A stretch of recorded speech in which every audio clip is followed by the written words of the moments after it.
ہر طرح کی بیماری، دکھ، درد، ٹینشن سے حفاظت کے لیے آقا کریم علیہ الصلوۃ والسلام نے ایک ایسی ویکسینیشن عطا فرمائی ہے کہ مرتے دم تک جو بندہ اس دعا کو پڑھ لے گا،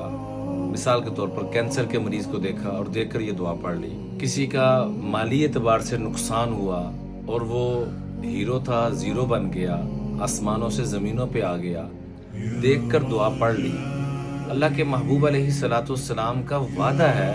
کہ میں اللہ کا محبوب گارنٹی دیتا ہوں کہ اگر تم نے یہ دعا پڑھ لی، مرتے دم تک وہ ٹینشن،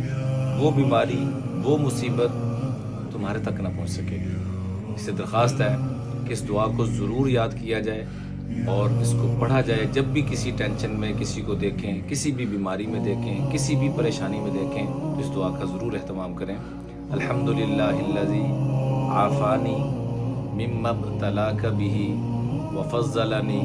علی کثیر ممن خلق تفضیلا۔ اس کا ترجمہ یوں بنتا ہے کہ مالک تمام تعریفیں تیرے لیے ہیں کہ تو نے مجھے اس ٹینشن سے، اس بیماری سے محفوظ رکھا اور بڑا میرے پہ فضل فرمایا۔ تو اللہ تعالیٰ